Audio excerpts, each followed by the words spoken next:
Welcome to our podcast called The 3-Minute Reel, brought to you by AIM Higher in Education Incorporated. This particular series is called Real Talk on Education. I'm your host, Raketa Thomas. Here's the thing. Reopening schools requires serious consideration by affected and afflicted communities. And let's not be confused about this or misguided. There is a lot of politics around school reopenings these days, and it needs to be taken into consideration.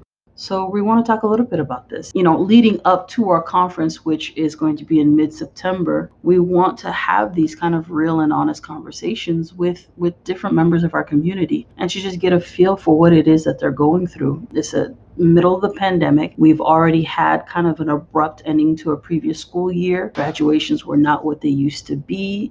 Testing was not what it used to be. Whether that's a good thing or a bad thing is not really the point we're trying to make here, but a lot of things change and a lot of things are still different and they may stay different for a really long time. So let's have that conversation. Joining us today is a 10th grader from a public school district in North Carolina. So let's not waste any time. Let's hear from Elias. Hi, Elias. Hi, thank you for having me. Has the school year started back? No, not yet, but we will in 2 weeks. What was remote learning like for you in the spring? At first it was confusing since we started unexpectedly, so I was very confused of how the process was going to go. Was that it? It's just the confusion? Did it actually get less confusing after a while, or did you just feel that sense of confusion from the beginning to the end? Well, it started getting less confusing, but it ended suddenly. I was still a little confused. What are your feelings about starting the school year remotely? I get that we still have to stay at home because of COVID-19, but the thing I'm questioning about is for projects that have to deal with hands-on stuff. For example, I'm in engineering and I don't know how I'm gonna be able to do any engineering work.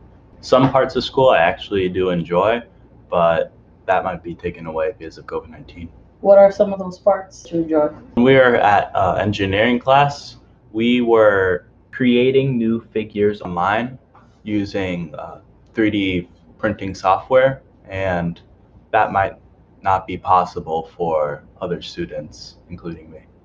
So even though that part was done online, the hard part is you don't have access to the printer itself. Yes. Okay.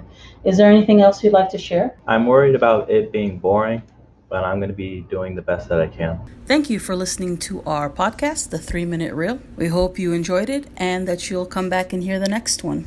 This podcast has been brought to you by AIM Higher in Education Incorporated, where we focus on education for success.